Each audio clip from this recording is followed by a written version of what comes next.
Hi friends, எல்லாருக்கும் வணக்கம். நான் உங்கள் தமிழினி. இன்றைக்கி நம்மளோட வீடியோவில் ஒரு ரெசிபி தாங்க பார்க்க போகிறோம். மாங்காய் சாதம் பார்க்க போகிறோங்க. இது வந்து மாங்காய் சீசனுங்கிறதுனால மாங்காய் வந்து நமக்கு எல்லா டைம்லேயும் கிடைக்காது. இந்த டைம் வந்து ரொம்ப ஈஸியாக கிடைக்குங்க.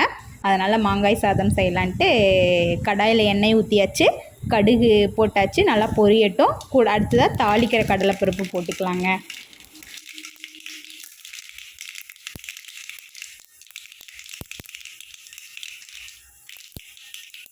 இது கூடங்க நம்ம நிலக்கடலை வந்து வறுக்காமல் நம்மக்கிட்ட இருந்ததுனாலும் போட்டுக்கலாம். நம்மக்கிட்ட இருந்தால் போடலாங்க, இல்லாட்டி இது வேண்டாம். கொஞ்சம் கம்மியாகவே போடுங்க. எனக்கு வந்து ரொம்ப பிடிக்குங்கிறதுனால, நிலக்கடலை ரொம்ப பிடிக்குங்கிறதுனால நான் வந்து கொஞ்சம் நிறையா சேர்த்துருக்கேன். அதுக்கப்புறம் வெங்காயம், கருவேப்பிலை போட்டாச்சுங்க. அதுக்கப்புறம் மாங்காய் வந்து குட்டி குட்டியாக கட் பண்ணி நான் போட்டிருக்கேன். தோல் வந்து சீவிருங்க. எனக்கு வந்து அந்த கிறிஸ்பி வந்து ரொம்ப பிடிக்குங்கிறதுனால நான் தோலோடு போட்டிருக்கேன். நீங்கள் வந்து தோல் சீவிருங்க. நிலக்கடலை அளவாகவே போட்டுக்குங்க. இது நல்லா வணங்கட்டும். வணங்கினதுக்கப்புறம் இஞ்சி பூண்டு வந்து இடித்து வச்சுருக்கேங்க, அதையும் போட்டுக்கலாம். உப்பு போட்டு வதங்கும்போது கொஞ்சம் சாஃப்டாக இருக்கும். ரொம்ப மொறுன்னு வதங்காமல் கொஞ்சம் சாஃப்டாக இருக்குங்க.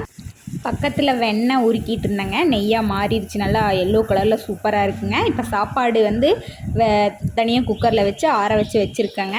இப்போ நல்லா வதங்கினதுக்கப்புறம் இஞ்சி பூண்டை வந்து கடைசியாக போட்டுக்கலாங்க. அதுக்கப்புறம் வந்து மிளகாய்த்தூள், மஞ்சள் வந்து போடலாங்க. அந்த வந்து நான் வீடியோ எடுக்க முடியல.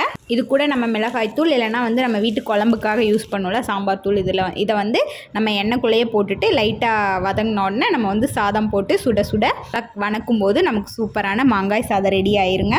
இந்த மாங்காய் சாதத்துக்கு நம்ம வந்து தொட்டுக்கிறதுக்கு தயிர் பச்சடி வச்சுக்கலாங்க. ரொம்ப சூப்பராக இருக்கும். இது மாங்காய் சீசனுங்கிறதுனால நீங்களும் உங்கள் வீட்டில் வந்து ட்ரை பண்ணி பாருங்கள். ரொம்ப சூப்பராக இருக்கும். ஒரு டிஃப்ரெண்ட்டான ரைஸாகவும் இருக்கும். ஒரே மாதிரியான தாளித்த சாப்பாடே லஞ்ச் பாக்ஸ் கொடுத்து வர்றதுக்கு ஒரு நாள் வந்து இந்த மாதிரி டிஃப்ரெண்ட்டாக ட்ரை பண்ணலாங்க. நிலக்கடலெல்லாம் போட்டிருக்கிறதுனால கொஞ்சம் ப்ரோட்டீன் வந்து நமக்கு கிடைக்குது. ரொம்ப ஹெல்த்தியான சாப்பாடாகவும் இருக்குங்க. சரி, நெக்ஸ்ட் ஒரு சூப்பரான வீடியோவோட பார்க்கலாங்க.